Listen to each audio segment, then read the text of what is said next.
Sejam todos bem-vindos. Bem-vindos a esse nosso terceiro e especial encontro empresarial Alliance. É realmente muito especial tê-los aqui nesta nossa noite. Sintam-se acolhidos. É um momento único. A gente vem passando por momentos tão delicados no nosso planeta e conseguir novamente reunir as pessoas nos faz realmente felizes. Então sintam-se abraçados realmente, porque este é um momento muito especial para esta nossa grande e especial noite. Esta noite também tem um sabor muito importante, porque na verdade a Alliance comemora 20 anos de existência. Em 26 de fevereiro de 2003 começou essa ideia, uma ideia importante, uma ideia muito, muito importante. E 20 anos são 20 anos. Então, algumas coisas é importante que eu diga a vocês, para que vocês pensem a respeito desta nossa ideia. O Alliance é, na verdade, uma associação sem fins lucrativos. Todos sabem disso, que, como eu disse, comemora 20 anos neste ano de 2023. Fundada, como também disse, em fevereiro de 2003, com um único objetivo especial, de ser um grupo de relacionamento, de empresas que fortalece, desenvolve e fomenta novos negócios entre os associados. Isso é fantástico. A gente conseguir reunir, pensar, planejar e ficar todo mundo pronto para poder ter realmente grandes negócios. O Alliance agrega, gente, tradicionais empresas nas mais diversas áreas, que atuam no mercado com seriedade e excelência. Incrível, né? Formando um elo, na verdade, de capacidade técnica, que é importantíssimo, e também de confiança, muito importante também. Fazendo com que, na verdade, o portfólio de serviços se mantenha sólido, cada vez mais abrangente. Hoje, nós temos aqui associados que estão conosco e que existe, na verdade, para ter visibilidade, criar oportunidades, fornecer conhecimento, ampliar network e possibilitar indicações seguras para captação de clientes. Promover esse tipo de encontro é realmente uma das marcas registradas das empresas que são associadas, que formam, na verdade, um dos mais seletos grupos de relacionamento existentes aqui no nosso Brasil. A ideia, na verdade, de abranger o relacionamento entre essas empresas, parceiros, anualmente o Alliance faz e desenvolve este evento que hoje a gente se encontra aqui, chamado de Aliando Economia e Negócios. Ele foi pensado, né, para trazer conteúdos importantes que farão a diferença de planejamento empresarial e pessoal. Além disso, neste ano nós teremos um tema muito importante: a reforma tributária e as perspectivas de economia para 2024. Um assunto interessante, importante e que nos preocupa. Quem faz, quem patrocina, quem apoia, quem realiza, precisa ser mencionado também nesta nossa noite.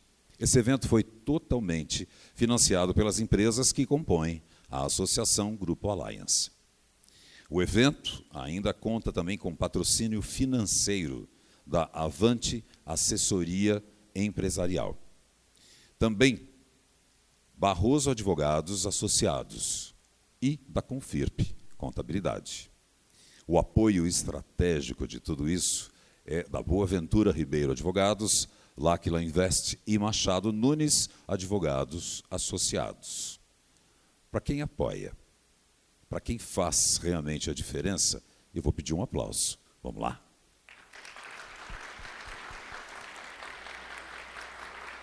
Mais do que isso, eu convido a todos, agora voltados ao nosso telão, para que assistam rapidamente um vídeo bem especial, montado para todos nós. Vejam só. Vivemos em uma sociedade onde conexão é a palavra-chave. E é através dessa conexão que surgem as relações entre pessoas, grupos e corporações em seus diferentes contextos. E como em um ambiente de negócios, a qualidade dessas relações é o que determina o sucesso de qualquer empreendimento. O Alliance oferece aos seus clientes segurança na contratação, pois credibilidade, comprometimento e ética entre parceiros, clientes e colaboradores é a engrenagem que move o Alliance. Quando o assunto é contratação segura, o Alliance oferece o que há de melhor para o crescimento do seu negócio. Pode confiar. Audicorp Auditoria, Avante Assessoria Empresarial, Barroso Advogados Associados, Bicudo e Sporja, Boa Ventura Ribeiro Advogados, Camilo Seguros, Confirp Contabilidade, Gestiona, Gal Facilities, L'Aquila Invest, Link 3, Loara Crédito, Machado Nunes Advogados, Mercoline, Moema Assessoria, Moraes Advogados Associados, Move Consultoria, Ponto Inicial, Share Capital, YTech. Entre em contato. Acesse grupoalliance.com.br.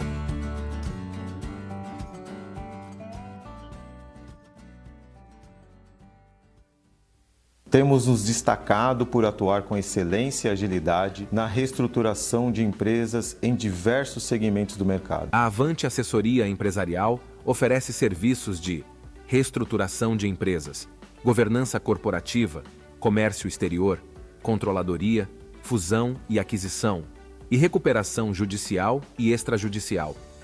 Com atuação em todo o território nacional de forma próxima e personalizada, de acordo com a demanda da empresa, a equipe orienta em relação às tomadas de decisões e desenvolve processos e controles, visando redução de despesas e custos e a retomada da capacidade produtiva, além do aumento no volume de vendas e geração de caixa. Se necessário, realiza ainda repactuações de dívidas com credores nas esferas administrativas e judiciais. O nosso negócio é o sucesso do seu. O futuro é agora. Vamos juntos. Avante!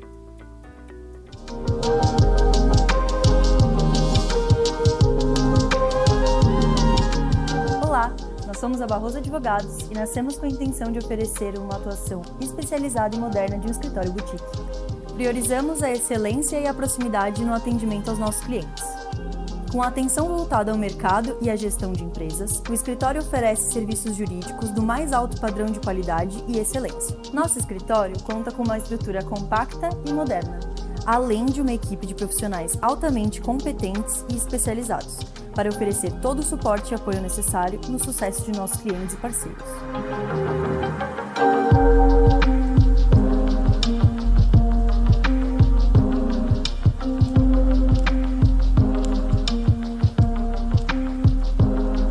Quer saber mais? Acesse o nosso site ou nossas redes sociais.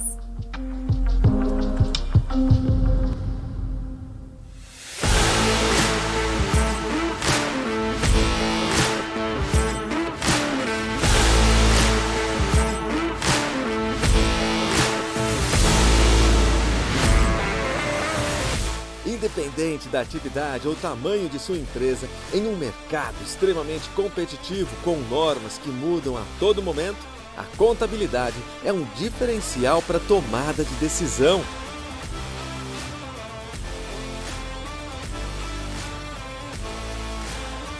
A Confirp aliou tecnologia de ponta com profissionais altamente qualificados, onde sua contabilidade será executada com maior precisão e eficiência fiscal. Com a Confirp, você conta com serviços nas áreas de contabilidade, fiscal, folha de pagamento para empresas e domésticos, BPO financeiro, societário e paralegal, tributário, imposto de renda pessoa física e muito mais. E o melhor, com uma equipe de gerentes de relacionamento exclusivos, prontos para trazer as melhores soluções e atendimento personalizado. Tudo com acesso a uma plataforma inteligente, trazendo dashboards para visualização dos resultados, da capacidade e potencial financeiro de sua empresa. E você ainda conta com informativos, palestras e a revista Gestão em Foco, para se manter sempre atualizado. Venha com a gente! Essa é a Confirp, um novo conceito em contabilidade.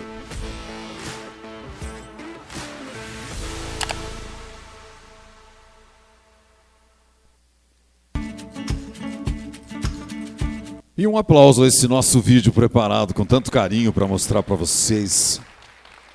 Obrigado. Preciso falar um pouquinho a respeito da nossa diretoria. A atual diretoria conta com a conselheira Thaís Cavalque Ribeiro Schwartz.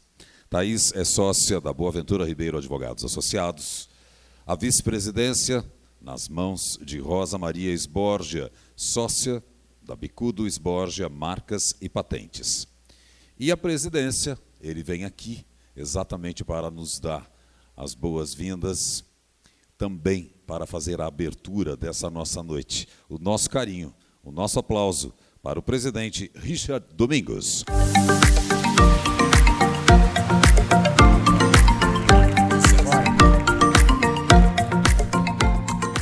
Eu estou com essa lapela aqui da Madonna.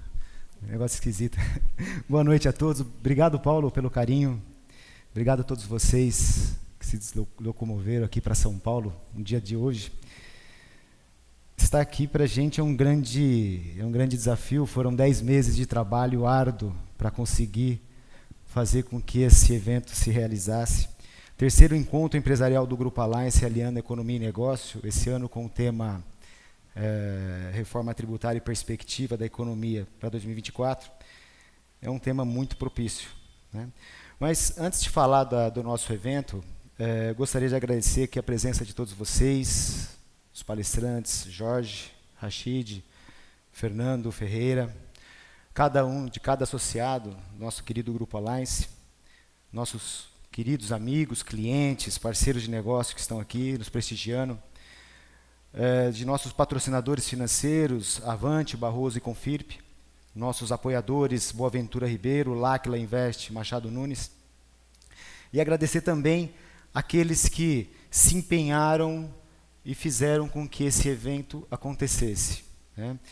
Quero dar o meu muito obrigado em nome do Grupo Alliance para a Andressa, para a Brenda, para a Carol, para a Alisson, que não está aqui presente, mas certamente está nos ouvindo ou assistindo através de alguma live, Humberto, a Linda, que também não está presente, não pôde estar presente, teve uma viagem marcada, Paulo Fabrício, Rogério Passos, a Tatiana, Thaís e tantos outros associados que acabaram ajudando a gente direto e indiretamente.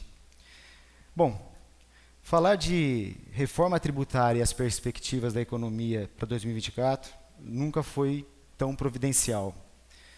Vivemos um momento bastante interessante na economia mundial. Aqui no Brasil, estamos com uma inflação aparentemente controlada, taxa de juros em queda, redução na taxa de desemprego, mas mesmo com essas boas notícias, parece que a economia brasileira não decola. Estávamos falando há pouco aqui sobre a paralisação do mercado nesses últimos meses. A máquina pública nunca teve tão cara, né? E o governo atual pouco fez para mudar esse cenário. Pelo contrário, né, nós temos hoje uma PEC que está sendo discutida, que é o Imposto sobre Consumo, o qual nós vamos falar adiante, na iminência de ser votada no Senado.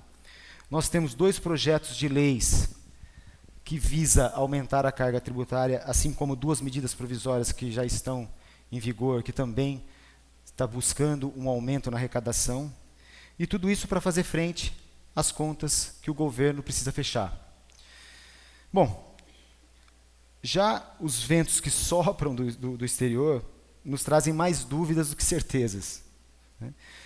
Temos uma grande incerteza na economia chinesa, segunda economia mundial, alta de taxa de juros nos Estados Unidos, que afeta diretamente o câmbio. Conflitos agora entre Israel e Hamas, que pode aumentar ainda mais o preço de petróleo, que impacta na inflação mundial que mexe com o mercado de juros, que pressiona o câmbio e nos afeta. Guerra, câmbio, inflação, o que esperar da gente em 2024? Né? E assim que o Alliance buscou montar esse evento para a gente fazer uma análise técnica, trazer pessoas que conhecem o mercado e conseguem nos apresentar algumas direções para que a gente consiga nos planejar, consiga nos encontrar e colocar não só as nossas empresas no rumo correto, mas também as nossas pessoas físicas. Bom, não quero me alongar mais pelo tempo que é muito precioso. Vou devolver aqui a palavra ao meu grande amigo Luiz Paulo e agradecer mais uma vez a presença de todos e desejo a vocês uma ótima experiência. Obrigado.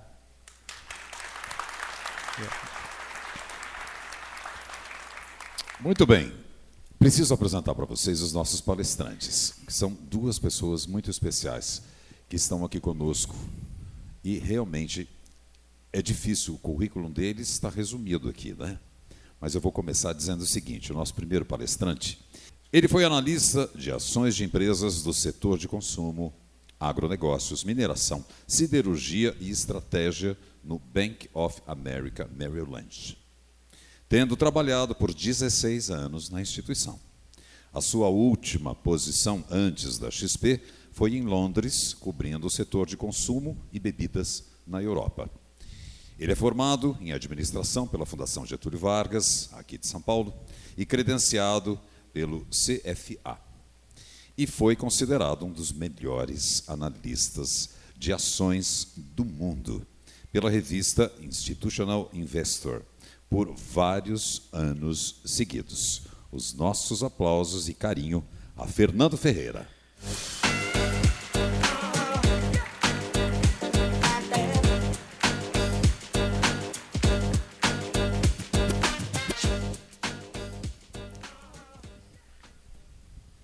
Senhoras e senhores, ele é consultor tributário e aduaneiro. Integra o quadro de consultor de administração tributária no âmbito de assistência técnica prestada pelo Departamento de Assuntos Fiscais do Fundo Monetário Internacional e habilitado como assessor no programa TODAT. Integra o Conselho Consultivo Superior da Câmara de Tributação e Finanças Públicas da FEComércio no Distrito Federal e o Conselho de Altos Estudos de Finanças e Tributação da Associação Comercial de São Paulo e também é sócio da JD Rachid Consultoria Empresarial Limitada. Além disso, ele exerceu o cargo de auditor fiscal da Receita Federal do Brasil por 34 anos, dentre outras funções na Receita Federal. Foi secretário da Receita Federal do Brasil no ano de 2003 a 2008, depois de 2015 a 2018. Adido tributário e aduaneiro na Embaixada do Brasil em Washington, nos anos de 2009 a 2013.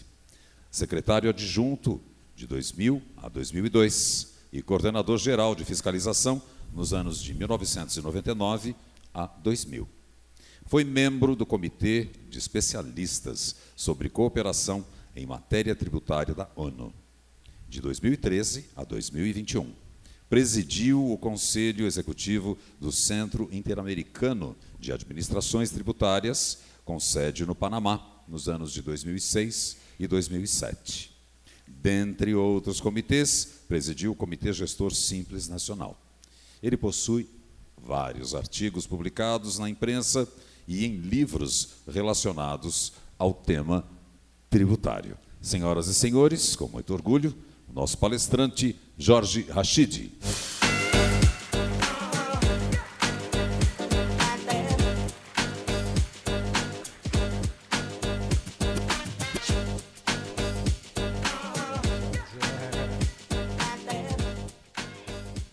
Senhoras e senhores, a partir de agora começa, então, o tão esperado momento.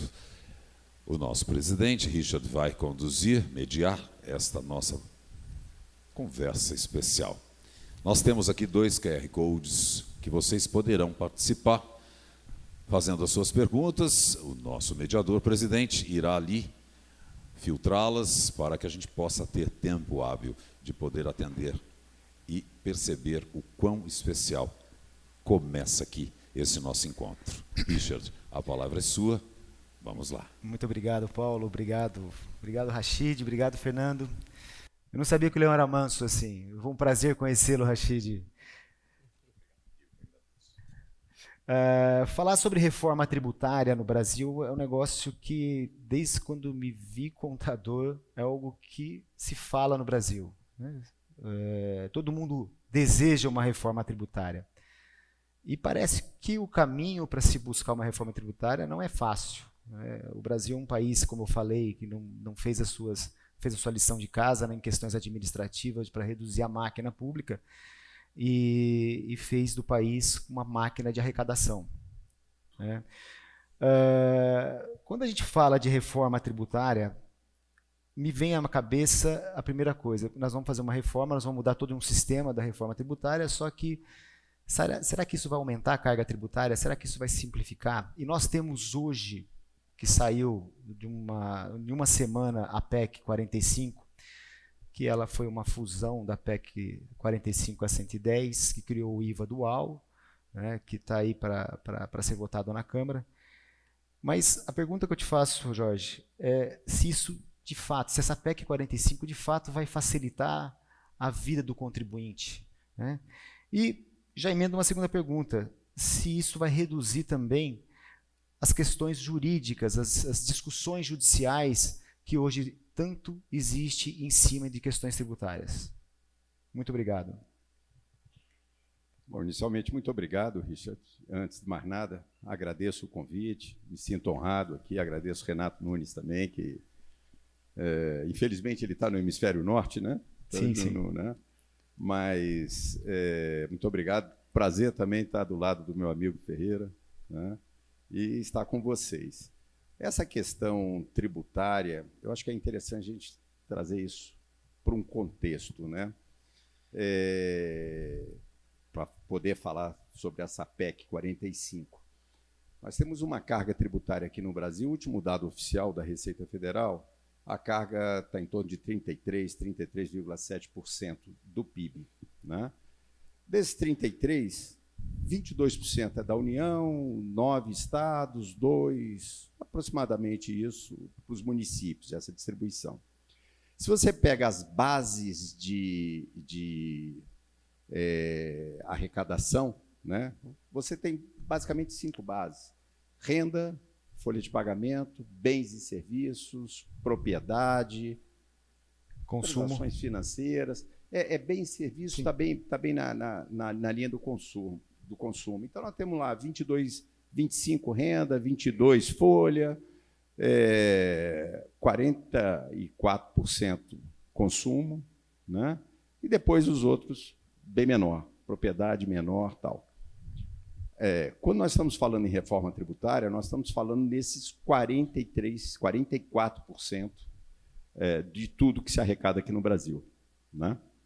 Se você compara mundialmente, você vai ver em países da OCDE uma situação um pouco invertida, ter mais renda do que consumo. Estados Unidos é claro, né? Bastante renda, menos na tributação na ponta, no consumo. Só que aqui nós temos que lembrar que somos uma economia bastante concentrada, né? A concentração de renda é altíssima aqui, né? Então, nós estamos falando numa reforma que vai alcançar todos nós. Eu tenho costume de dizer, inclusive, Richard, uma coisa é a reforma da Previdência. Eu não tenho Previdência, esse troço é outro mundo. Reforma trabalhista, não tem nada a ver comigo, tal. Só que a tributária alcança todos nós. E é importante esse debate, que todos nós possamos participar, discutir disso e saber quais serão os impactos. O que você me perguntou, né? Isso vai melhorar ou não a vida do contribuinte? Né? Ou, eu diria mais adiante, a vida do cidadão. Qual o impacto para isso? Então, quando nós trazemos para essa questão de tudo que se arrecada, 44% vai ser mexido nessa PEC, e quando você compara isso em relação ao PIB, nós estamos falando algo em torno de 14% do PIB, Ferreira? É isso, né? que está envolvendo os tributos incidentes que está sendo objeto de tributação. Então, nós estamos falando, essa mudança do sistema tributário, ela alcança o PIS/COFINS, no âmbito federal, o IPI, no âmbito federal, o ICMS, no âmbito estadual, e o ISS. Estamos falando praticamente de 4 tributos. O PIS/COFINS é semelhante, Richard, você conhece, a tributação é bem, para não falar igual, né? É porque ela não pode ser igual por conta da destinação, né? Por isso que nós temos 2 tributos, mas bastante alinhados. Então, nós estamos falando de 4 tributos. Numa mudança tributária que vai resultar num CBS, no âmbito federal, no IBS, que vai alcançar o tributo estadual, o maior tributo do país, ICMS e o ISS, e o imposto seletivo. Então, nós estamos transformando 4 tributos em 3. Tá? Agora, a gente tem que sempre perguntar, mas por que essa reforma? Por que precisa dessa reforma? Tal? Tem várias explicações. O que o país ganha com isso? Né? Hã? O que o país ganha com isso? O que o país ganha com isso? Tem explicação econômica mesmo, Ferreira, que você pode até explorar mais sobre isso. Eu olho muito sobre a prática da racionalidade, da praticidade do sistema tributário. Não adianta ter um sistema complexo que o contribuinte vai fazer de conta que vai cumprir, o fisco não vai ter condições também, então vai ficar num modelo bastante arriscado para uma concorrência desleal. Eu estou alongando para responder a sua conversa, para botar dentro dessa questão no contexto. O que nós precisamos? O que é fato? O sistema é complexo? Aqui no Brasil e no mundo. Só que aqui a nossa legislação, ela propiciou, quando no âmbito federal, eu diria, quando nós saímos do modelo cumulativo, muito mais simples. Você faturou, está tributando. O outro faturou, está tributando. É um modelo simples, sem muita controvérsia. Passamos para o modelo não cumulativo, a partir daí começaram as questões, começaram os questionamentos. Será que eu posso ou não acreditar? Eu comprei esse tablet, eu acredito ou não acredito? Né? A água que eu consumo, o bem que eu consumo para a parte administrativa, ela vale ou não? Aplica-se o crédito ou não? Então já começaram as contendas, que não são poucas, são grandes. Né? O ICMS, mesma coisa, 27 legislações. A Constituição fala que a lei complementar deve estabelecer normas gerais. Tá? Foi estabelecida a lei complementar do ICMS, só que ela parou no tempo, como a nossa legislação federal também parou no tempo. Né? Recordo que, anos atrás, a gente tentou fazer a melhoria do sistema, mas o ambiente não desejava. Onde eu quero chegar? Essa mudança do sistema tributário, ela vai ter um forte impacto em todos nós. Por quê? O texto que foi aprovado na Câmara, que está em discussão no Senado, né? Inicialmente previa uma única alíquota, uma base única, e agora nós estamos falando do IVA dual, tal. Mas o fato é o seguinte: isso, ao aplicar em toda a economia, nós teremos impacto em preço, né? Sem falar na questão da complexidade. O professor Richard manja no assunto, manja do assunto, né? Da complexidade, quando você leva tudo para o sistema não cumulativo, ele é mais complexo, mas fato. Na teoria, é bacana. Como é que é o sistema tributário que funciona no teu país? É um tributo com uma base só, é bonito, é muito fácil, só que a realidade é outra. Né? Mas lá fora, de 194 países, 170 adotam o IVA. Tá? Ok, é uma questão, mas no fato que eles têm lá, eu não preciso trazê-lo para cá. Nem por isso os Estados Unidos não adotam o IVA. Né? Tá? Porque cada país tem que ter a sua característica. E se eu lembro, recente, saiu no blog do Fundo Monetário, o ministro da Finlândia. Nós precisamos encorajar os países a debruçarem sobre os seus problemas e não trazer receitas prontas. Eu achei interessante isso. Né? Que é isso, nós temos que debruçar sobre os nossos problemas. O que vai acontecer com isso? Teremos uma transição longa. Né? 10 anos. Nós estamos falando de uma transição de 10 anos. Tá? Isso na visão do contribuinte. Na visão dos entes, são 50. Né? Na visão da distribuição, nós estamos falando de 50. Bom, eu certamente não estaria aqui para ver o resultado disso. Né?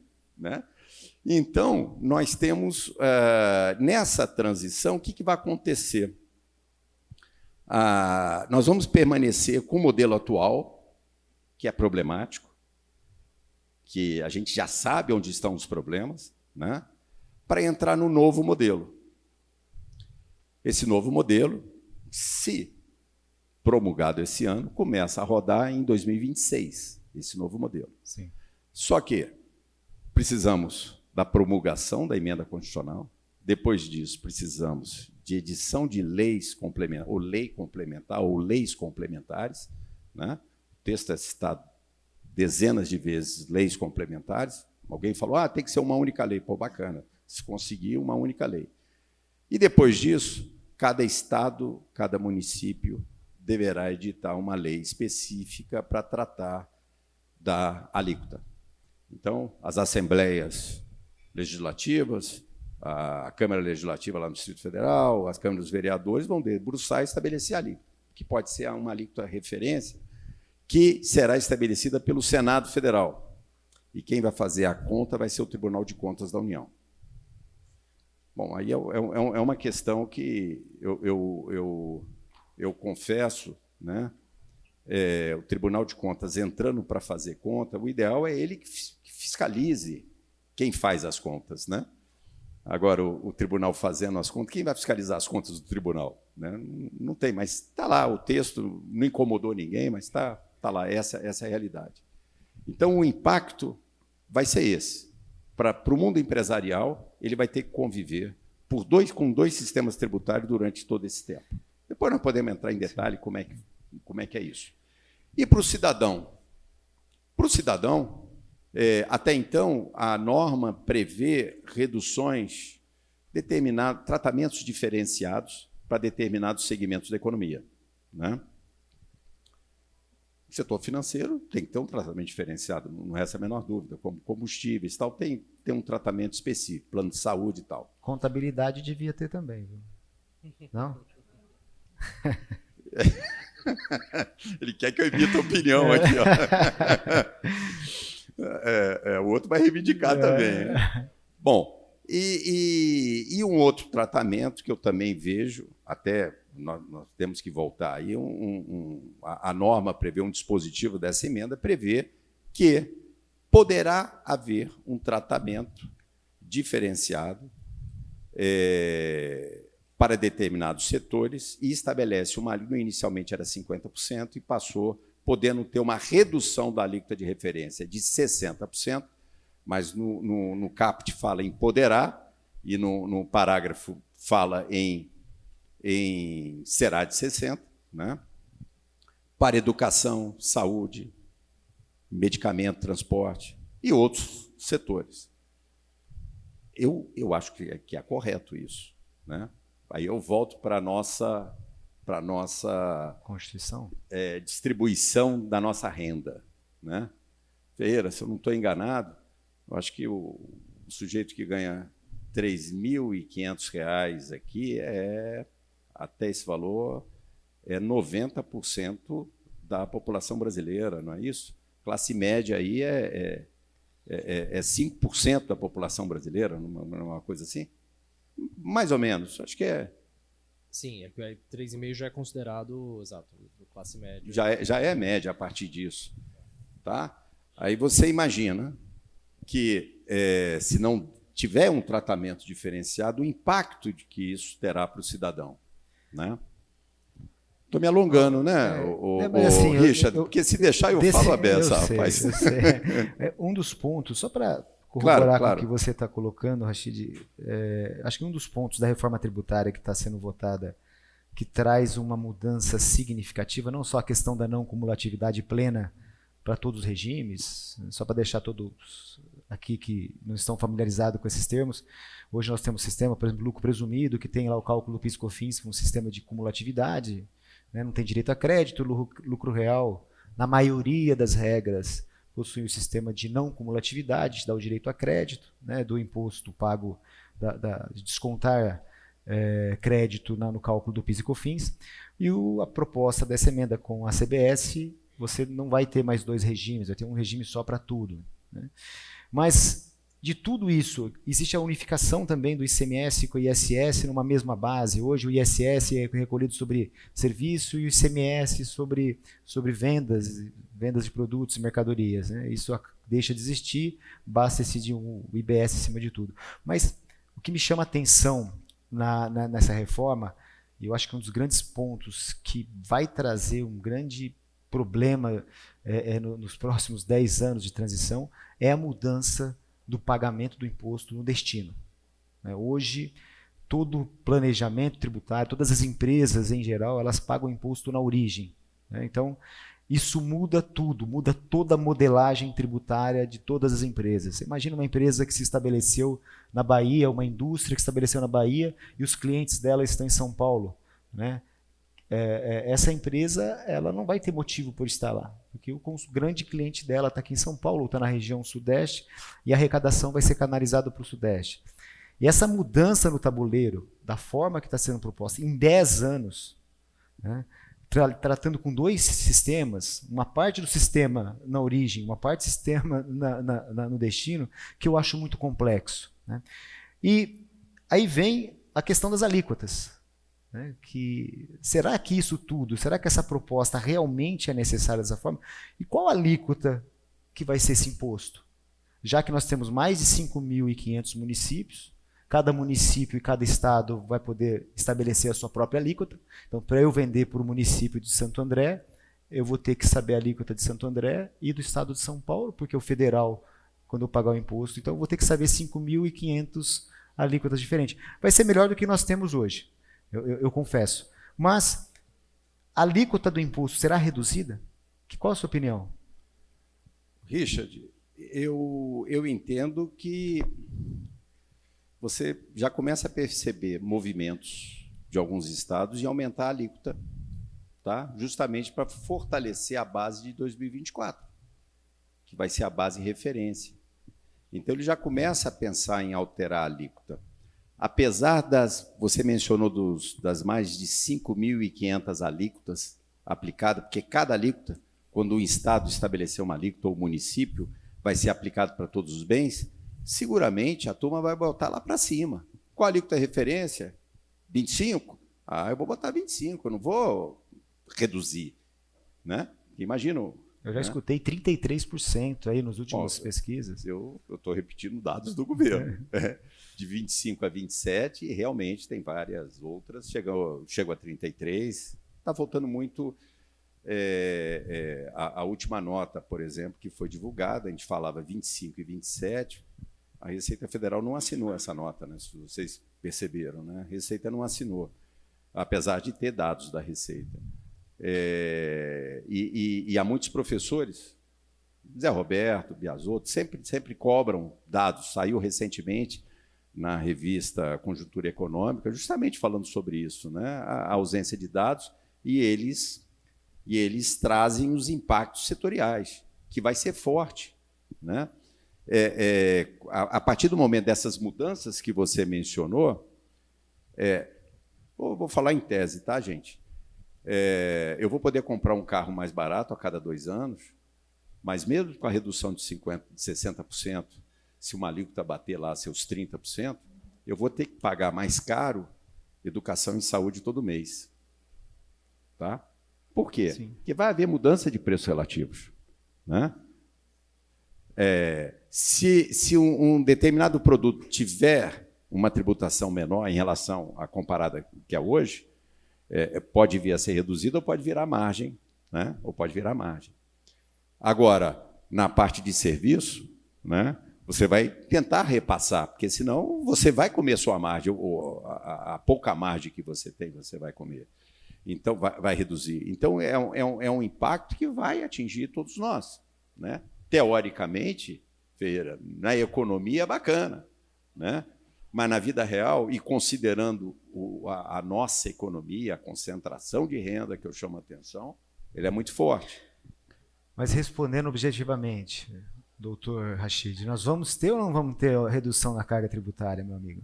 Qual que é a sua expectativa disso? Bom, eu vou responder tecnicamente e objetivamente.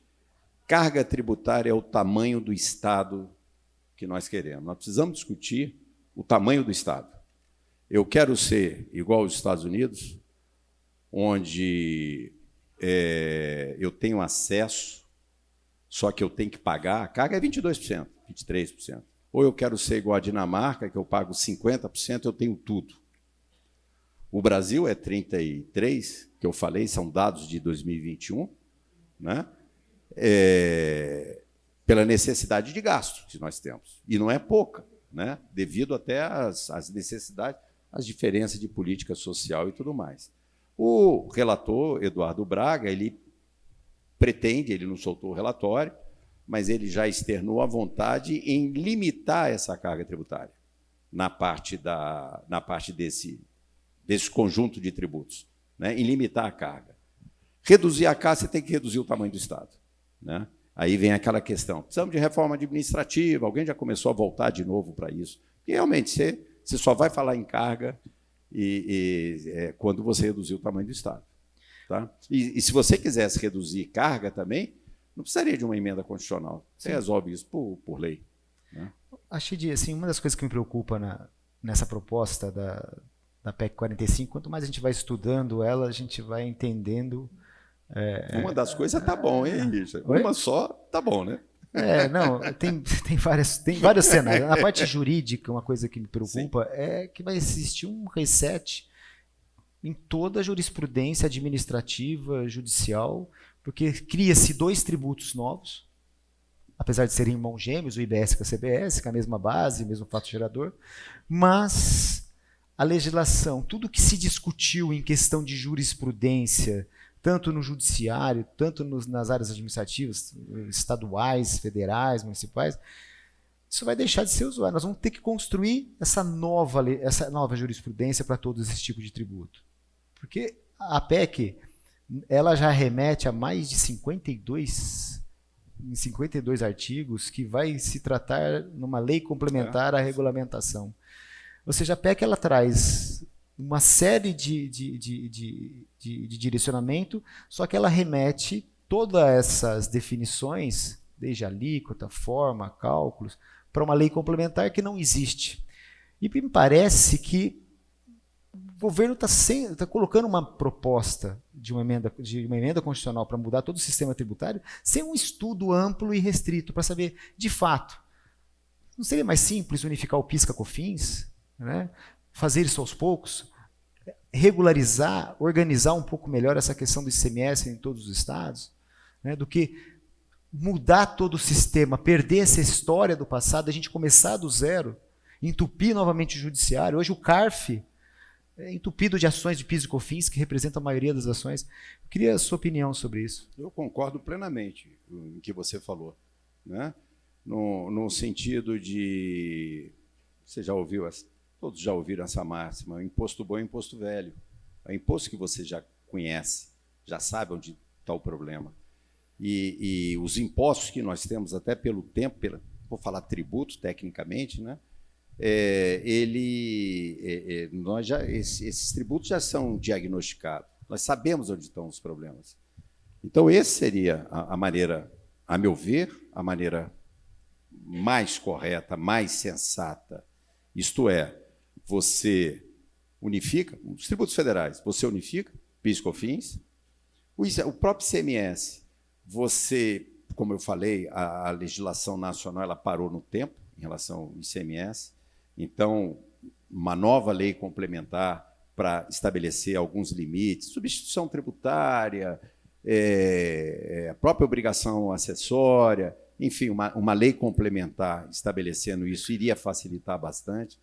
Por ISS, mesma coisa. Eu diria, Richard Ferreira, 80% dos problemas que nós falamos da origem, precisamos mudar o sistema tributário por conta da complexidade, a alta litigiosidade e tal, 80% nós estaríamos resolvendo isso. Claro, a questão principal de, mas se eu compro isso é mercadoria ou bem? Não, isso precisaria de uma mudança constitucional. Aí teria que unificar. Mas se você resolvesse os problemas atuais, tá? A resposta para a sociedade seria de curto prazo. Você mudando uma norma por atos, por normas infraconstitucionais, uma lei complementar, no caso do PIS/COFINS, a lei ordinária, né?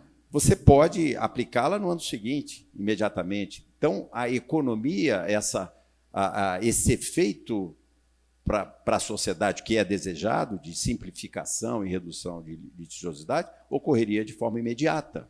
Tá? E lá na frente, se os astros se alinharem, você faria essa unificação. Me parece sensato esse pensamento. E para introduzir o Fernando no nosso bate-papo aqui, falando um pouco de mercado, eu queria fazer a última pergunta para ti, pelo menos referente a esse tema. Ao se implementar um novo sistema tributário, Rachid, quanto tempo, assim, para a gente conseguir mudar isso tudo, demorar 10 anos de transição? Você acha mesmo que essa PEC 45, com todos esses detalhes que nós falamos, ela vai conseguir ser votada no Senado, aprovada e passar essa nova forma tributária daqui para frente? Qual que é a sua sensibilidade para eu já encaixar o Fernando aqui numa pergunta sobre crescimento econômico? Eu acho que vou passar essa pergunta para o Fernando. Você sabe que uma vez eu estava conversando com um senador, mais de 30 anos de Senado, um senador muito famoso, perguntei para ele da reforma tributária, e a resposta que ele me deu, ele falou, olha, a reforma tributária, o problema dela é que ela coloca todo mundo contra todo mundo. Você coloca as empresas contra o governo federal contra os estados e municípios, o Senado contra a Câmara. Ele falou, por isso que é tão difícil de aprovar qualquer reforma tributária, porque envolve todo mundo, envolve toda a sociedade. Você coloca, assim, todo mundo vai tentar brigar pelo seu, vai lá no Congresso, né? Tudo. Então, é muito difícil. Ele falou, eu tento há quanto tempo, né? Mais de 30 anos que a gente discute no Congresso e nunca passou. Então, de fato, é muito complexo. Mas você acha que passa, não? A gente acha que essa primeira parte, o nosso time político, eles acham que essa primeira parte da reforma, que é a reforma do consumo, né, e depois vem a reforma da renda, que existe um entendimento, né, tanto da sociedade quanto dos estados e municípios e dentro do Congresso que tem que ser aprovada. Agora, já foram aprovadas na Câmara várias exceções que não estavam esperadas, o que fazem com que a alíquota provavelmente vai ter que ser mais alta do que se esperava. Ainda faltam muitos dados, né? Faltam muitos números ali para a gente conseguir fazer conta de verdade. Então, não é trivial, né? Não é trivial. E antes disso, o governo precisa aprovar uma série de medidas para conseguir fechar o orçamento do ano que vem. Sim. Então, a reforma, a PEC, acabou ficando um pouco para segundo plano, porque o governo tem pressa para conseguir aprovar, né, todas essas receitas extraordinárias para conseguir entregar o déficit zero no ano que vem. Então, a gente acha que sim, tem chances de passar mais do que no passado, mas não dá para dizer que assim, é certeza que passa, né? Que é difícil. Mudando de assunto, Fernando, referente ao PIB brasileiro. A gente não ouviu a opinião do Rachid. Eu passei a bola. O Rachid não quer falar isso. É jogo combinado. Acha que passa? Passa, não? Rapaz, é uma pergunta valiosa, acho que o pessoal veio aqui para escutar você, Rachid. Passa ou não passa isso aí? Ora. Eu espero que os nobres parlamentares leiam realmente o texto que vai estar sendo aprovado, né? Eu acho que é isso. Eu acho que esse é o ponto que debruce realmente o texto. Espero que o próprio senador, relator, ao colocar cumpra os intertícios, né, da votação de 2 turnos, fato que não ocorreu lá na Câmara. Então as pessoas votaram. Repare, Richard, no meio da votação, né, surgiu um artigo, o artigo 9º, criando uma contribuição para os estados, né? Surgiu sem texto. Sim. Foi lido lá na hora, os parlamentares, não sei, foi os 2 turnos praticamente votado junto. Então, quer dizer, isso é um impacto muito grande. Isso, conforme eu havia colocado, 14% do PIB, em termos de arrecadação, vai ser mexido aí nesse movimento. Exato. E sem mexer na Zona Franca de Manaus e no Simples, né, que são também dois pontos importantes quando a gente pensa em... E um detalhe. Richard, posso... Pode, lógico. Tá? Nesse ponto que você comentou, ô Ferreira, Simples Nacional. Está lá, está mantido. Simples Nacional está mantido, está bacana. Simples Nacional está preservado, não tem impacto. Simples Nacional vai ter impacto. Sim. Aquela lojinha que tem um aluguel, esse aluguel vai passar a pagar o IVA. Ele vai ter impacto. Apesar que está lá previsto tratamento, mas administração de imóvel, e tem que ser diferenciado, né? Construção civil tem que dar um tratamento diferenciado. Eu não posso botar uma alíquota, cravar uma alíquota lá de 30% na construção civil, ou mesmo no aluguel. Tem que estar um tratamento diferenciado. E ele vai ter impacto também. Zona Franca, o próprio senador andou falando, é melhor tirar do imposto seletivo, né? Hoje, agora, no final do pecado, né? É o imposto do pecado.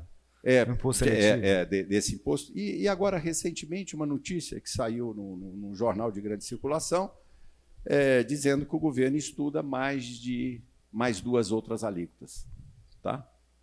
Mais 2 outras alíquotas. Quer dizer, além daquela redução de 60%, a possibilidade de ter de outra. Vamos rezar, então, Rachid, para isso não ser aprovado. Vigiar e orar.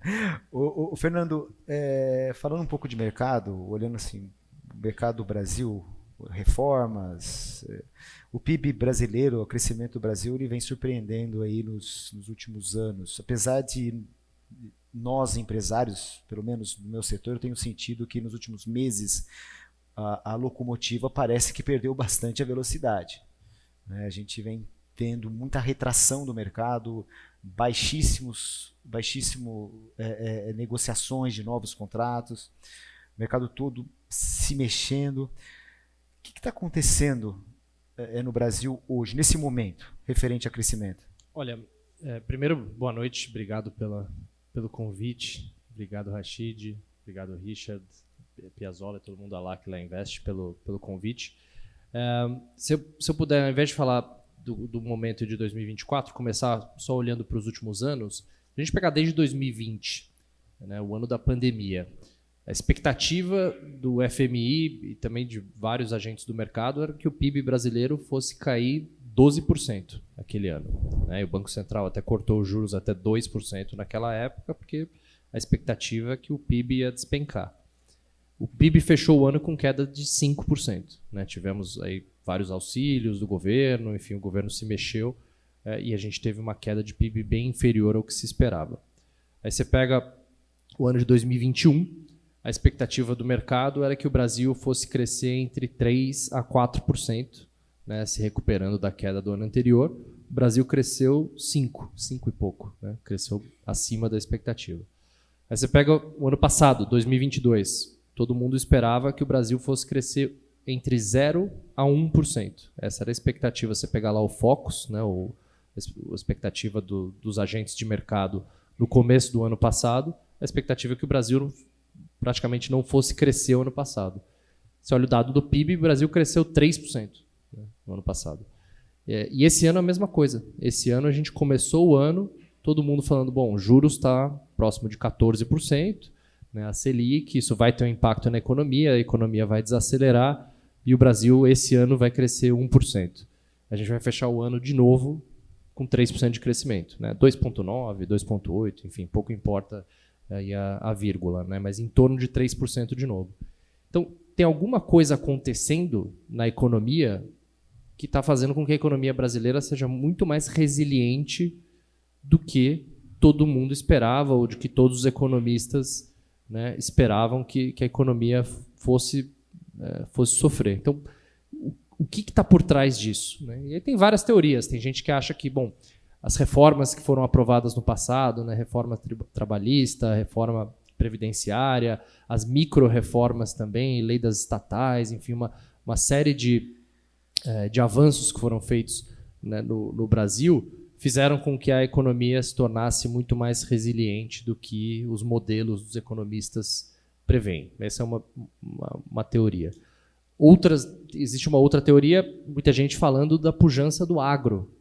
O agronegócio é a história que eu brinco, é a história de crescimento chinês no Brasil, é o agronegócio. É uma coisa impressionante. Se a gente pegar a balança comercial do Brasil, o saldo da balança comercial do Brasil 4 anos atrás, 35 bilhões de dólares positivo no ano. Esse ano vai fechar em 80 bilhões. Assim, o crescimento que a gente vê do agronegócio, né, das exportações brasileiras, não só do agronegócio, mas também de outros produtos importantes como o petróleo. O Brasil saiu de 1,2 milhões de barris dia de produção de petróleo para 3,2, e a gente provavelmente em 2030, a expectativa é que o Brasil chegue a 6 milhões de produção de barris de petróleo por dia. 6 milhões é meia Arábia Saudita. O Brasil seria o terceiro maior produtor de petróleo do mundo em 2030. Então, assim, a gente está vendo toda essa parte de extração, né, mineral, de petróleo, óleo e gás e também o agronegócio com uma pujança muito forte e cada vez mais representativo, mais relevante no PIB. E eu acredito bastante nisso, né, porque quando eu viajo muito o Brasil, né, encontrando os escritórios da XP e os clientes ao redor do Brasil, você vê que realmente o interior do Brasil continua com uma pujança bem grande e muito relacionado ao que está acontecendo com o agronegócio. Então, eu acredito bastante nessa teoria de que, olha, pode ser que os economistas não estão capturando essa melhora que a gente está vendo de todo o setor, seja de mineração, óleo e gás e principalmente do agronegócio, que é cada vez mais relevante no PIB brasileiro. Só o agro, impacto direto e indireto, representa quase 1/3 do PIB brasileiro. Quando você olha só o impacto direto do agro, é pequeno, é coisa de 6, 7% do PIB. Mas tem que considerar todo o impacto indireto também. E aí chega a mais de 30% do PIB brasileiro. Então, de fato, o Brasil tem áreas que estão indo muito bem. Agora, isso eu concordo 100% com o que você falou, Richard. Quando você conversa com as empresas, com os empresários, você vê, né, o varejo, as coisas não estão tão bem, né? Não parecem estar tão bem quanto o dado do PIB mostra, né? Então também existe uma discrepância muito grande na economia brasileira entre setores, entre diferentes setores, e a gente tem que lembrar que o Brasil saiu de uma taxa de juros de 2% ao ano para uma taxa de juros, né, de quase 14% ao ano, e agora o Banco Central entrou num ciclo de corte de juros. Mas o efeito dessa alta de taxa de juros está sendo sentido na economia. Então, o que os economistas esperavam de que, olha, o juro subiu e a economia vai desacelerar, demorou a acontecer, e talvez eu acho que demorou um pouco a bater por conta dessa super safra que a gente teve, né? Então, o PIB do primeiro trimestre foi fortíssimo, mas foi muito puxado pelo agro, né? Então, o PIB ex-agro, né, o PIB sem o setor agrícola no primeiro trimestre, não cresceu, né? Mas o PIB total reportado, se eu não me engano, cresceu coisa de 5%, 6%, né? Eu não lembro exatamente, mas o Brasil no primeiro tri cresceu mais que a China, né? A gente brincou, um crescimento super forte. Mas de lá para cá, nos últimos trimestres, aí já estou chegando nesse ano, de fato a economia vem desacelerando, e a nossa expectativa na XP, no nosso time econômico, é que para 2024 o PIB brasileiro vai crescer 1,5%. Então, essa desaceleração ela é esperada frente a todo o aumento de taxa de juros que a gente teve no Brasil. Então, o Banco Central teve que subir bastante a taxa de juros para conseguir controlar a inflação. E aí, de fato, do ponto de vista fiscal, a gente tem o governo com uma expansão fiscal relevante ainda, né? Então, você ainda tem o ímpeto, o impulso fiscal muito grande, o que põe ainda mais pressão no Banco Central. É por isso que o Brasil sempre teve taxa de juros tão elevadas, né? Muita gente pergunta, por que o Brasil tem juros tão mais altos que o resto do mundo? Porque no Brasil a gente sempre teve uma política monetária apertada para controlar uma política fiscal mais frouxa, né, de mais gastos. E aí quando você gasta mais, isso gera inflação, e aí o peso recai sobre o Banco Central de subir os juros para controlar essa inflação. Então foi isso que aconteceu. O Banco Central teve que subir os juros bastante, até quase 14%, mas em algum momento isso deveria impactar a economia. E é o que a gente está vendo agora. Então a nossa expectativa, de fato, para o segundo semestre é de um crescimento bem menor, próximo de 0%. E aí o ano fecha em 3%, mas muito por conta daquele primeiro TRI que a gente teve. Então, segundo semestre bastante devagar, e a gente está vendo isso nos dados. E o ano que vem com crescimento aí metade do que foi esse ano. Então, esse ano a gente fecha próximo de 3% e o ano que vem com 1,5%. Agora, já pensando em 2025, a gente vai ter uma queda de taxa de juros relevante e aí a gente espera que o Brasil volte a crescer. Então, do ponto de vista macroeconômico, olhando para o Brasil e aí principalmente em relação a outros países, a gente tem uma visão construtiva, a gente tem uma visão otimista com o Brasil e a gente vê que, de fato, o Banco Central cortando juros, a economia vai conseguir voltar a crescer. Essa manutenção da alta de juros dos Estados Unidos longo prazo, que acaba dragando dinheiro das economias emergentes, impactando no câmbio, juntamente com essa guerra, né, entre Israel e Hamas, que pode desencadear um aumento nos preços do petróleo, e o petróleo compõe uma fatia importante dentro da inflação de qualquer país. Isso pode mexer bastante para o ano que vem, se isso acontecer, esse aumento da inflação. Como você enxerga isso, Fê? Olha, de fato, o cenário externo ele tem uma série de incertezas, né? E eu diria que sempre isso acontece, né? Sempre a gente, quando pensa na lista de riscos e de incertezas, elas sempre estão lá. E eu acho que a gente sempre falo muito com o meu time, né? A gente tem que focar no que a gente pode controlar, né? Porque focar no imponderável, no incontrolável, no que está acontecendo lá fora, na guerra, a gente acaba perdendo muito foco. Então vamos focar nas variáveis que a gente consegue alterar. Mas, de fato, quando a gente pensa qual vai ser o tamanho do ciclo de corte de juros no Brasil, a gente imaginava, mercado, né, não só XP, que quando o Banco Central começou o corte de juros, que a gente poderia chegar a 8%, 9% de taxa Selic no ano que vem. Agora, o que está pintando lá fora é um cenário de juros altos por mais tempo, né? Então, o Federal Reserve tem dito que vai manter a taxa de juros nos Estados Unidos altas por mais tempo, o que significa que, se os juros americanos continuarem em 5% ou mais para o ano que vem, vai ser difícil que o Banco Central aqui consiga cortar os juros para 8% a 9%. Pô, mas por que vai ser difícil, Ferreira? Por que né, a gente aqui não pode cortar os juros se o juro americano estiver em 5%? Porque a gente tem uma variável muito importante que é o câmbio. Então, se o Banco Central aqui corta demais os juros e a gente fica com os juros muito próximo dos juros americanos, o que todo mundo vai fazer? Pressiona o câmbio. Vai mandar dinheiro para fora a rodo, né? Vai falar, bom, os juros no Brasil não está mais compensando, eu vou aplicar 100% nos Estados Unidos. E aí o câmbio tem uma depreciação relevante e isso bate na inflação. Então, o nosso time de economia, desde o começo desse ciclo de corte de juros, já acreditava que o BC iria parar em 10%. E a gente mantém essa expectativa, a gente acha que o Copom corta os juros ano que vem até 10%, e é mais ou menos onde o mercado está hoje. Então, o mercado iniciou esse ciclo de corte mais otimista, achando que os juros ia cair mais.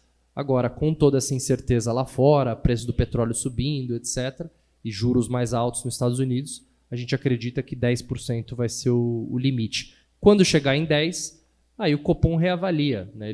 O Banco Central reavalia o cenário e vê se dá para cortar mais ou não, mas a gente acredita que com as informações que a gente tem hoje, que os 10% de taxa terminal da Selic é o mais provável.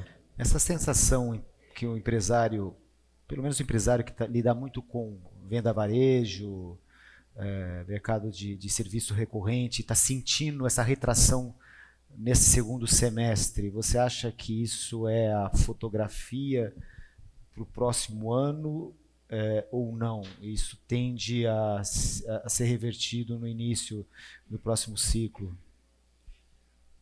A gente acredita que esse crescimento mais devagar vai se dar até o primeiro trimestre, talvez até o segundo trimestre do ano que vem.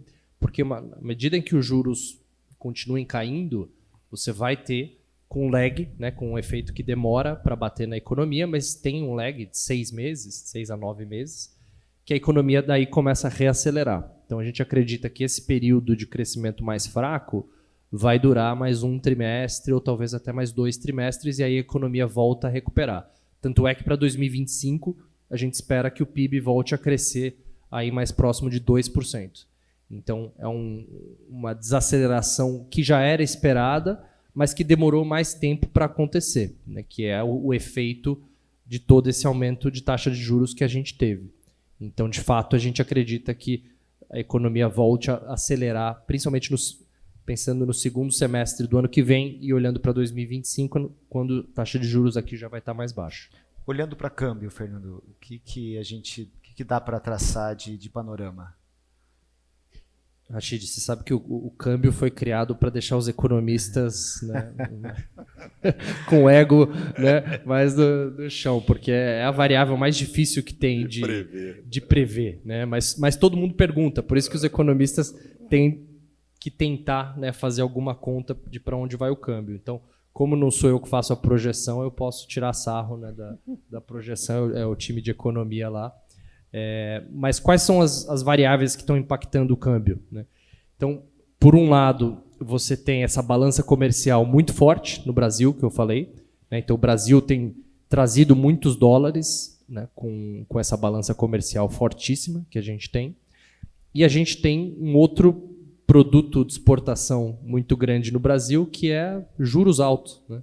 Então, esse juro alto atrai muito dólar também, que vem para cá investir no Brasil, né? Investidor estrangeiro vindo aqui comprar renda fixa brasileira.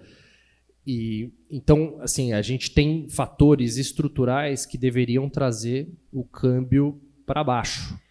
Então, o câmbio de equilíbrio, né, que os economistas fazem, que eles colocam tudo na conta, e quanto que seria o câmbio justo no Brasil, esse câmbio estava em 4,50 até pouco tempo atrás. E aí o câmbio chegou a apreciar, chegou a bater 4,70, né? Então já estava na direção de ir até o câmbio justo, quando tudo isso aconteceu lá fora. Né? Os juros lá fora começaram a subir, o petróleo voltou a subir, teve guerra, enfim, aí o câmbio voltou acima dos R$5. Então o time de economia espera que o câmbio feche esse ano em 5,10, mas que no ano que vem essa tendência estrutural volte de apreciação do real, e a gente tem uma previsão de 4,80 para o final do ano que vem. Então, tudo mais constante, se não tivermos, né, uma piora no cenário lá fora, a gravidade puxa o câmbio para baixo aqui, porque a gente tem essa balança comercial muito forte, a gente ainda tem uma taxa de juros elevada em relação ao restante do mundo, enfim, a gente tem características que fazem com que o real seja uma moeda atrativa para outros países ou vierem comprar reais. Então, de fato, a gente tem uma inflação controlada, que é importante também. Então, de fato, a gente vê uma tendência natural de apreciação da nossa moeda, porém, com esse ponto de interrogação de tudo que acontece lá fora, que traz volatilidade e por isso que o câmbio, de novo, voltou acima dos R$5. Pode ir a 6, pode ter uma crise maior e o câmbio sempre pode. Óbvio que não dá para descartar esse cenário, mas, como eu falei, tudo mais constante, no cenário que temos hoje, a pressão é mais de apreciação do câmbio e não de depreciação. O Brasil tem atraído bastante recurso também, que eu esqueci de falar, de investimento direto estrangeiro, que é o investimento das multinacionais voltando para o Brasil, ou vindo investir mais no Brasil. Ano passado, se eu não me engano, o FDI, né, bateu quase 90 bilhões de dólares e esse ano vai fechar próximo de 70 bilhões de dólares, que é um valor relevante, né, das multinacionais vindo para cá investir no Brasil. Então, também a gente tem que pensar nisso, que o Brasil é um país com mais de 200 milhões de pessoas, o Brasil é um país democrático, com leis, e um Brasil um país com baixíssimo risco geopolítico.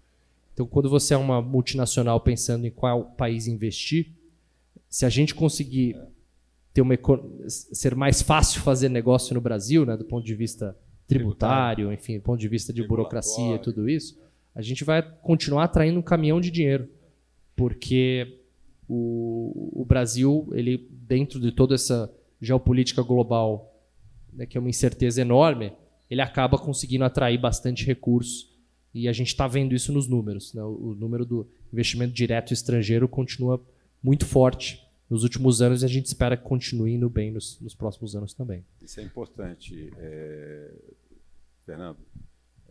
Você falou, o Brasil realmente no cenário mundial é porto seguro em relação... O que é uma loucura, né? Você pensar, pra gente que é brasileiro, você fala, não é possível que você está falando isso, mas é exatamente. É isso mesmo. Quando você fala com investidores estrangeiros, você olha o Brasil, né? Imagina a multinacional que tinha... Eu cobria uma empresa europeia que ele tinha a maior cervejaria da Rússia, que era 30% do resultado da empresa. O que aconteceu?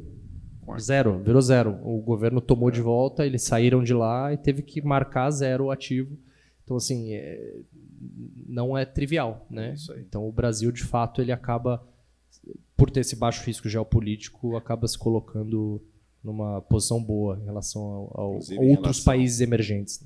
Os vizinhos aqui também geram uma certa tranquilidade. Acho que isso é importante ressaltar.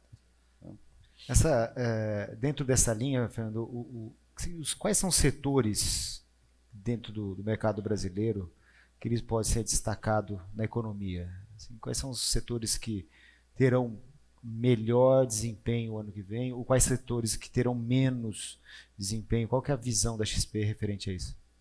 Olha, de fato eu falei de todos os setores, né, relacionados a commodities, né, como continuam indo bem.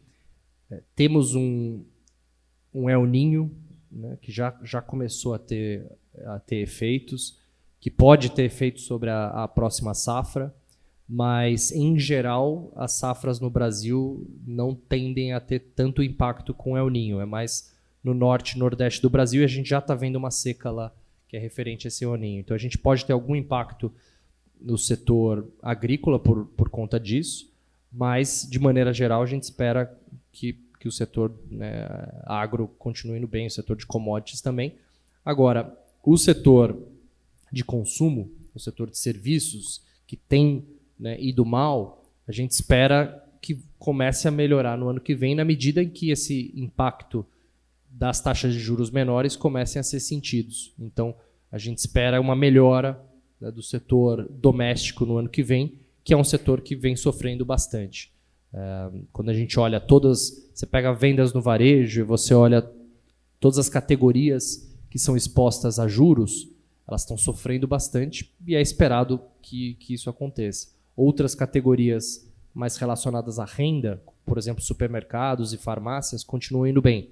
Então, o setor de serviços e consumo em geral, a gente espera uma melhora no ano que vem, refletindo essa queda de taxa de juros.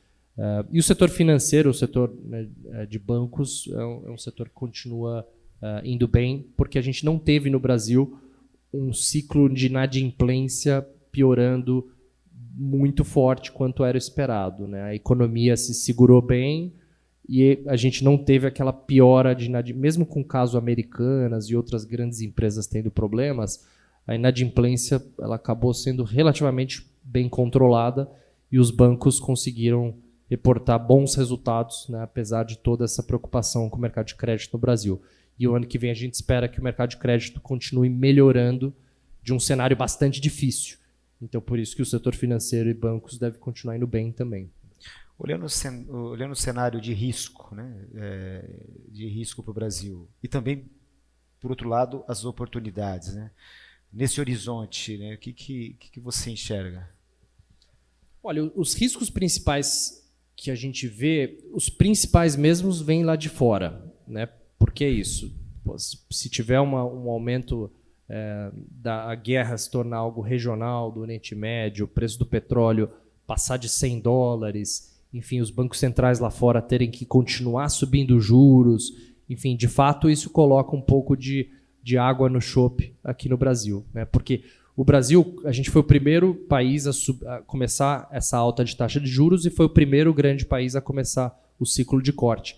Então, pela primeira vez em muito tempo, o Brasil está à frente de outros países, né? A gente já entrou num ciclo mais favorável de começar a cortar juros, mas, de fato, se lá fora o cenário continuar difícil, isso pode fazer com que a gente, né, não consiga se recuperar tão rápido ou que os juros caiam mais devagar, não caiam tanto aqui.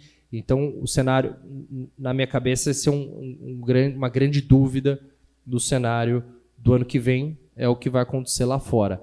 Será que também poderemos ter uma recessão lá nos Estados Unidos, uma recessão na Europa, que era muito esperado para 2023? Todo mundo falava que tinha um risco grande de recessão e ela não aconteceu. Só que não dá para dizer que o risco é zero para 2024, porque, de fato, lá também você saiu de juros negativos para mais de 5% de juros. É um aperto monetário importante que foi feito. E isso pode ter impactos na economia por lá. Então, são os dois riscos principais que eu vejo lá fora. Aqui no Brasil, os riscos estão muito relacionados à questão fiscal. Então, se o governo vai conseguir fechar as contas ou não. E para fechar as contas do ano que vem, o governo precisa de 168 bilhões de reais, não é, Rachid? E esses 168 bilhões de reais envolvem uma série, né, de mudanças e aumento de carga tributária para uma série de setores que a gente vale discutir. Discussões no CARF também, que, se eu não me engano, desses 168, acho que tem mais 50, né, 50 bilhões de CARF, enfim. Tem uma série de dúvidas se o governo vai conseguir alcançar essa meta do déficit zero ano que vem ou não. O mercado já precifica de que vai ser difícil. Então, todos os economistas já prevêem 0,8%, 0,9%, 1% de déficit primário no ano que vem. Mas quando acontecer, se o governo de fato mudar a meta fiscal, isso vai ter um impacto negativo, assim, de curto prazo, porque é uma sinalização ruim, né, se isso acontecer. Apesar do mercado vai, em tese, já esperar, se de fato, né, for mudada a meta fiscal, isso pode ter algum impacto de curto prazo, alguma volatilidade, né, desse ponto. E aí tem um outro risco no Brasil, que é tudo que a gente está discutindo em relação a impostos, né, reforma tributária, tudo isso que vai acontecer. Isso é um outro risco que eu vejo. Então, 2 riscos lá de fora, 2 riscos do Brasil, mas na minha cabeça, pensando em mercado, preço de ativo e até mesmo na economia, eu vejo como os riscos lá de fora sendo até mais relevantes do que os riscos domésticos, né? E as oportunidades? As oportunidades, acho que vem muito de tudo que a gente falou, né? O Brasil está na frente de outros países nesse ciclo de corte de juros. O Brasil tem baixo risco geopolítico. Os ativos brasileiros, de maneira geral, né, a nossa moeda, as empresas brasileiras, tanto listadas em bolsa ou fora, os ativos brasileiros estão baratos. A gente ainda tem uma taxa de juros super alta no Brasil. Então, os títulos NTN-B pagam IPCA mais 6% ao ano, que é uma taxa de juros real altíssima. Então, o Brasil, de maneira geral, vai continuar atraindo o fluxo de investidores estrangeiros. O investidor estrangeiro, ele quer cada vez menos ter investimentos na China, por conta de todas as questões geopolíticas. Então, China tem perdido recursos. Rússia, nem se fala, eles nem podem mais investir lá. E aí, outros mercados líquidos e grandes, são poucos que sobram. E aí o Brasil e o México têm se destacado bastante nesse cenário. Então, eu acredito que o Brasil vai continuar atraindo recursos de investidores estrangeiros, tanto o investidor financeiro, né, que vem aqui comprar ações ou títulos de renda fixa, quanto aquele investimento de longo prazo, que é o mais importante, né, que é o que gera emprego, é o investimento que gera PIB, que eu acredito que vai continuar muito forte. Então, acho que o Brasil consegue se colocar nesse cenário muito incerto lá fora com um posicionamento interessante para conseguir atrair recursos e investimentos de longo prazo. Óbvio que a gente precisa fazer o nosso dever de casa, né? A gente precisa conseguir ter regras mais simples, conseguir atrair esse recurso, porque vão ser vários países levantando a mão.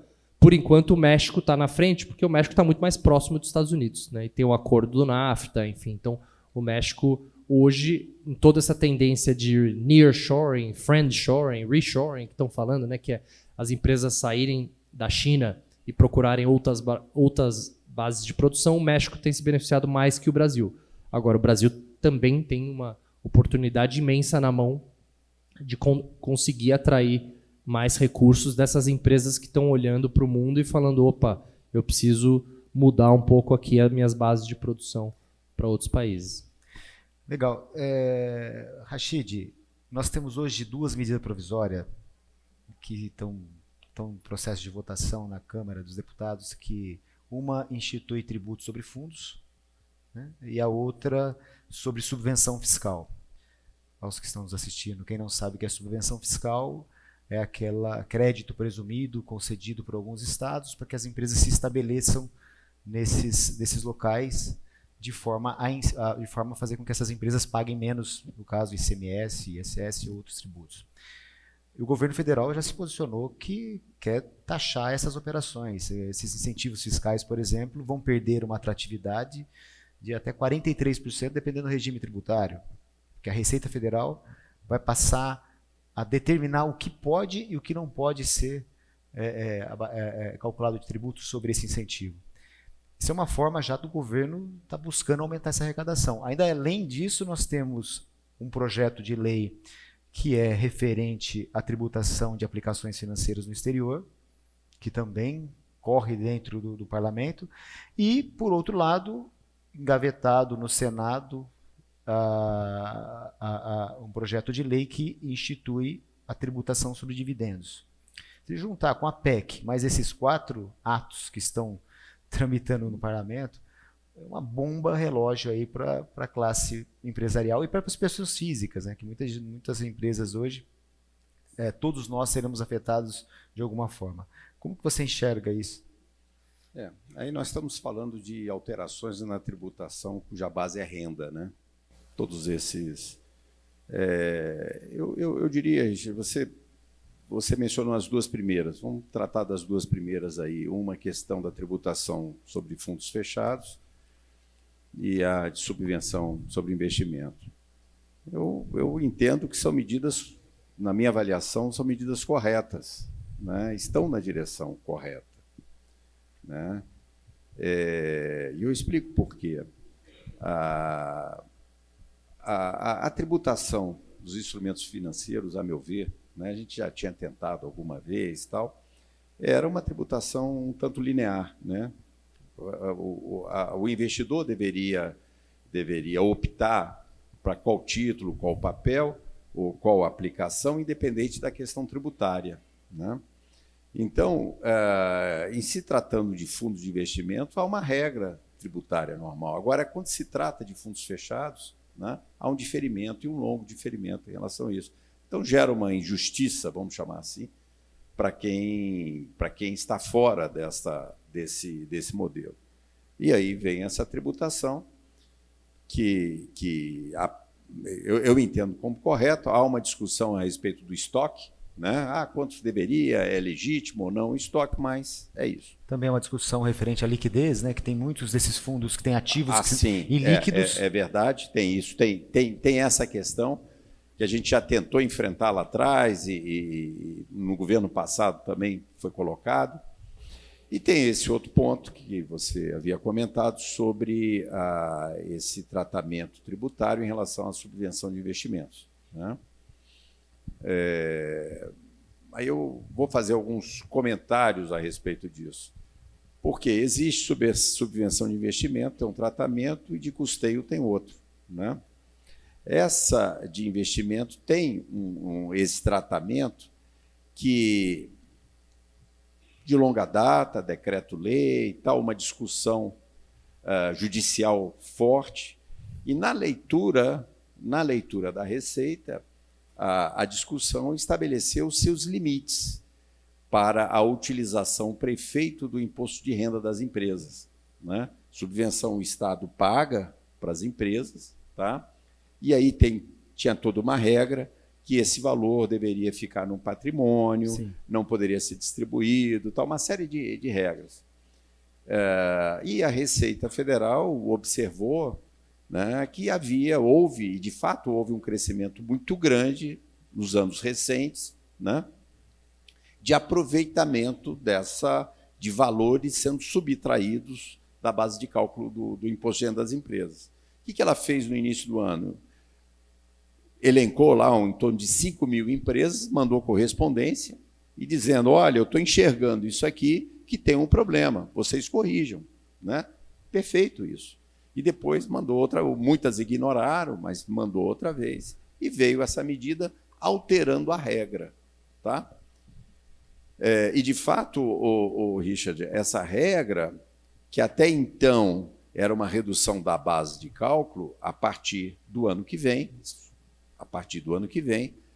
a subvenção de investimento, as empresas deverão, evidentemente, usar isso para edificações, máquinas, etc. E a parcela da depreciação, que será objeto, né, de crédito para bater do imposto devido. Né? Então, realmente, o impacto para quem gerava um determinado valor, e esse valor, a partir do ano que vem, você falou 40%, eu imaginei algo em torno de um terço, é isso mesmo. Né? Porque passa a ser tributado, passa a se formar a base. Né? Uma empresa, por exemplo, situada no estado do Espírito Santo, que tem, sei lá, 9% de crédito presumido, destaca 12% na nota, vende a 12%, na realidade paga 2%, 3%, 4%. É o crédito presumido. Esse crédito presumido do imposto, esses 9%, ele vai ser tributado. Primeiro vai ser tributado de PIS, COFINS, imposto de renda e contribuição social. No outro ano, a Receita Federal vai falar... Vai usar o crédito. Agora você vai poder usar só para imposto de renda. Exatamente, só para imposto de renda. Não fala PIS, me parece que a gente dá volta e a gente chega no mesmo ponto do governo, a ganância tributária tira... Tá certo? Não vou discutir aqui se está certo, se está errado. Mas o governo tributar uma receita, uma renúncia fiscal de um outro ente, me parece um pouco ganancioso por parte da Receita Federal. Mas por outro lado também... Né? Houve um abuso aí. Rachid, você tem o seu histórico, como secretário da Receita Federal não é muito bom para o meu lado aqui. Eu saí da Receita, mas a Receita não saiu de mim.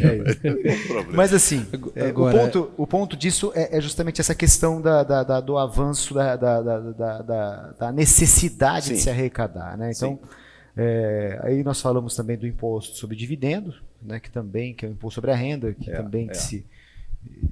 Posso comentar um pouco? Eu acho que é interessante de sua parte. E depois, quando nós estamos chegando na fase final já aqui, tem algumas perguntas que eu selecionei aqui, que eu acho que bem genérico, algumas perguntas que eu quero passar para vocês. Finalizando, o imposto sobre a renda, o que você entende sobre isso? A tributação... Desculpa, imposto sobre dividendos. De dividendos, né? A tributação sobre dividendos. Veja, no mundo, né? No mundo, eu diria... Vou resumir. Existem várias formas de tributar lucro de empresa. Né? Várias formas. Inclusive a sua distribuição dos seus dividendos. Né? Você pode parte na empresa, parte no beneficiário do rendimento, né? Quer dizer, na distribuição, eu diria. Parte na empresa, parte na distribuição. Tem um modelo lá nos Estados Unidos... de determinado segmento que você apura a contabilidade como se fosse empresa, ou é empresa, não deixa de ser, só que essa base é integralmente tributada na física. Né? E existe um modelo brasileiro, que é o modelo...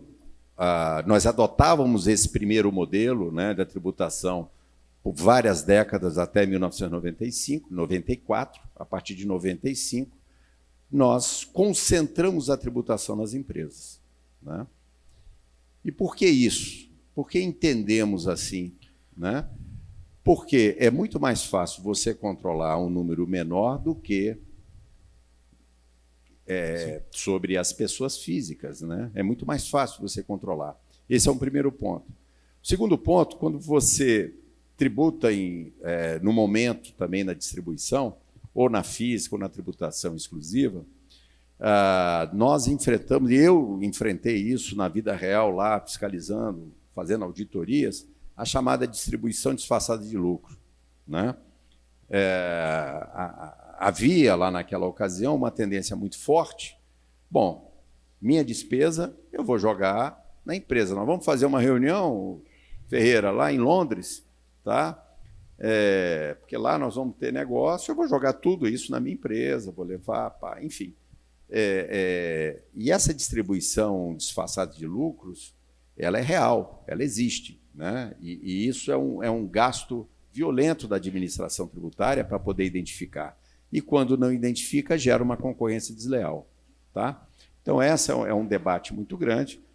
Se você vai para a ala dos economistas, eles falam, não, mas tem que ser, o mundo faz assim, faz assado, mas o ideal é ter em 2 momentos. Se eu olhar como administrador tributário, eu falo, olha, do jeito que está é melhor, gente. Por quê? Há uma expectativa muito grande que a nossa alíquota do imposto de renda incidente sobre as empresas está na ordem de 34%. Né? 25% imposto de renda, mais 9% de CSL. O mundo já está praticando uma alíquota menor, apesar de uma tendência recente, pós-pandemia, de voltar a crescer, mas está praticando uma alíquota menor. E quem defende a ideia da tributação prevê uma redução na alíquota incidente sobre a empresa. Moral da história, haverá uma redução efetiva da arrecadação, isso aí olhando para o lado fiscal, haverá uma redução efetiva da arrecadação e uma arrecadação provável em relação à distribuição de dividendos. Entendeu? Sim. Então, a meu ver, aumenta o risco que nós estamos falando em termos de arrecadação global. Não, vai arrecadar. O contribuinte... O problema é aprovar só a tributação de dividendos sem nenhuma contrapartida, né? Que chegou a ser sem essa redução do IRPJ. Né? Aí nós estamos elevando a sobremaneira a tributação em relação às empresas. Aí começa a influenciar, né, a tomada de decisões para vir para o Brasil. Né? Sim. Bom, nós estamos encaminhando para a parte final já. Se puder só fazer um comentário rápido em relação a esses tópicos da reforma, o nosso time de análise política, eles têm conversas com os membros do Congresso diariamente, né? E a visão deles é que dentro do Congresso existe um entendimento maior em relação a todas as pautas relacionadas à pessoa física, então fundos fechados, offshores, mas que a todas as pautas relacionadas à pessoa jurídica tem discussões relevantes ainda no Congresso. Então tem entendimento muito menor, são mais difíceis de passarem, então... juros sobre capital próprio, dividendos, mesmo a questão da subvenção, então não estão tão simples assim de serem aprovadas. Né? Bom, gente, nós estamos entrando na fase final aqui. Algumas perguntas que foram encaminhadas aqui pelo QR Code, eu tentei introduzir, são perguntas mais generalistas, outras eu vou encaminhar para vocês no particular, para vocês depois terem essa oportunidade de responder para os nossos presentes, nossos convidados. E por última pergunta que eu queria fazer aqui, Fernando, é referente a investimento, né? Então, nesse momento que nós estamos passando e que nós vamos passar, olhando taxa de câmbio, juros, né? Onde investir nosso capital? Aquelas pessoas que possuem alguma reserva, é vantagem tirar o dinheiro do país nesse momento, caindo o dólar, apesar de um momento de alta, temos um juros americano, uma taxa que nunca se teve na história, né? Ou é melhor ainda embarcar nesses juros altos do Brasil? Qual que é a visão e qual é a recomendação da XP referente a este ponto? Perfeito. Bom, é um cenário, como a gente falou, cheio de incertezas, né? Como é que a gente consegue navegar nos investimentos, né, seja na pessoa jurídica ou na pessoa física, em um cenário cheio de incertezas? Tem uma forma só, que é a diversificação, né? Então, tendo diversificação em diferentes classes de ativos, né, seguindo o seu perfil de risco de investidor, essa é a melhor forma da gente conseguir navegar em diferentes cenários. Porque se a gente quiser tentar acertar sempre qual a bola da vez, agora é a hora da renda fixa, agora é a hora de eu ir para a bolsa e fundos imobiliários, agora é a hora de comprar ativos lá fora, a gente vai estar sempre atrasado, né? Você vai estar sempre comprando um ativo depois que ele subiu, depois que ele virou moda. Então, se a gente consegue ter uma carteira diversificada em diferentes classes de ativos que respeitam a nossa política de risco de investidor, essa é a melhor forma da gente conseguir navegar. Mas sem fugir da pergunta, a gente continua vendo grandes oportunidades na renda fixa brasileira, porque de fato a gente está em um ciclo de corte de juros, mas a gente ainda está falando de juros elevados no Brasil, né? A gente está falando que a Selic vai parar em 10%, que ainda é alta, com uma taxa de juros real, né, dos títulos NTN-B também bastante elevada.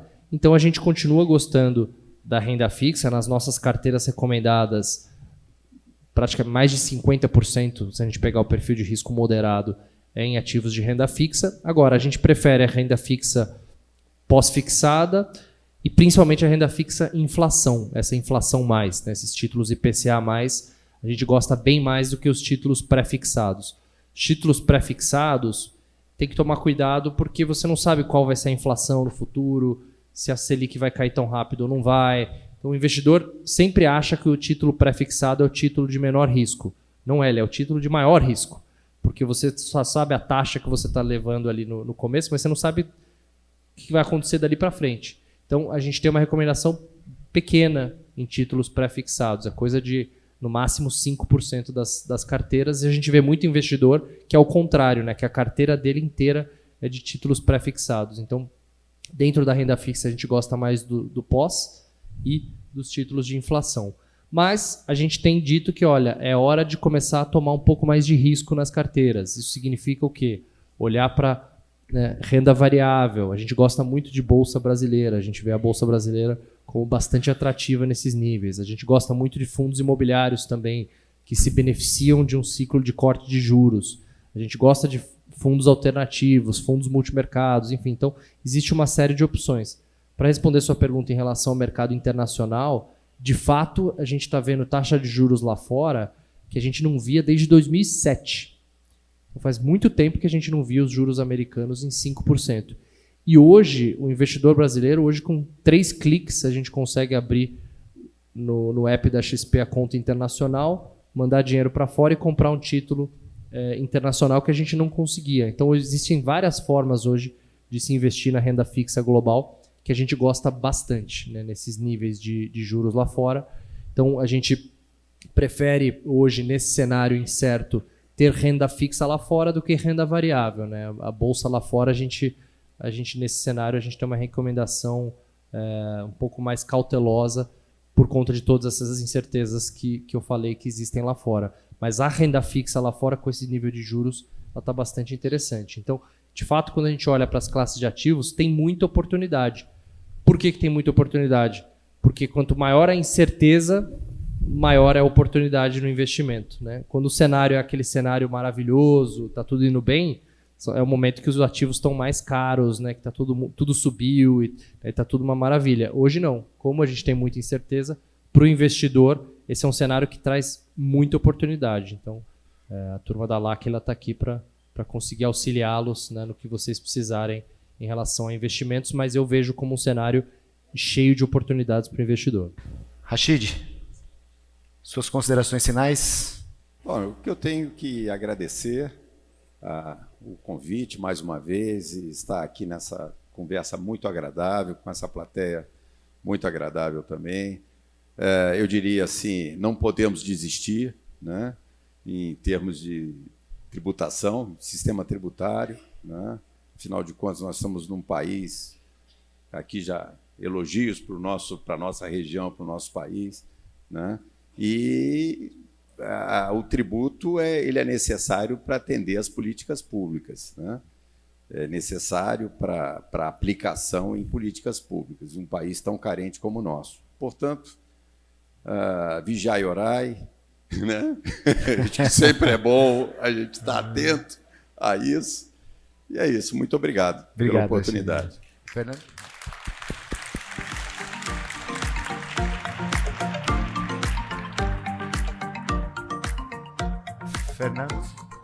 Acho que do meu lado, primeiro agradecer ao convite novamente, ao bate-papo, que foi excelente. Mas acho que eu queria falar duas coisas, né, para fechar. Primeiro, que a gente, estando aqui no Brasil, lendo noticiário, a gente fica, às vezes, né, achando que o Brasil é muito ruim, né? A visão do brasileiro sempre é de que o Brasil é horrível, que o Brasil tem muitos problemas e etc. E como eu morei 10 anos fora do Brasil, eu sempre consigo olhar um pouco da lente de outra ótica, de outra perspectiva. E de fato, o Brasil tem muita oportunidade. Eu acho que é isso que a gente tem que pensar. No Brasil, falta tudo. Então, o Guilherme Benchimol, né, fundador da XP, ele sempre diz, ele falou, se eu fosse abrir uma outra XP, eu com certeza abriria no Brasil, porque aqui, né, falta tudo. Aqui, né, você tem uma série de problemas e por isso que para o empreendedor, a vida do empreendedor é sempre super difícil, mas no Brasil você consegue, né, dado essa carência do país tão grande e num país muito grande que é o Brasil, ter muita oportunidade. Então, focar no que a gente pode controlar, como eu falei, sem a gente ficar pensando, mas Brasília, política, é isso, aquilo. Não, vamos focar no nosso negócio. O Brasil está no spotlight, né? Tá na cara do gol aí, tá numa visibilidade grande lá fora por conta dessa talvez falta de opções, né, para as empresas que estão saindo de China, Rússia e todo esse cenário incerto. Então, o Brasil está num momento interessante em relação ao resto do mundo.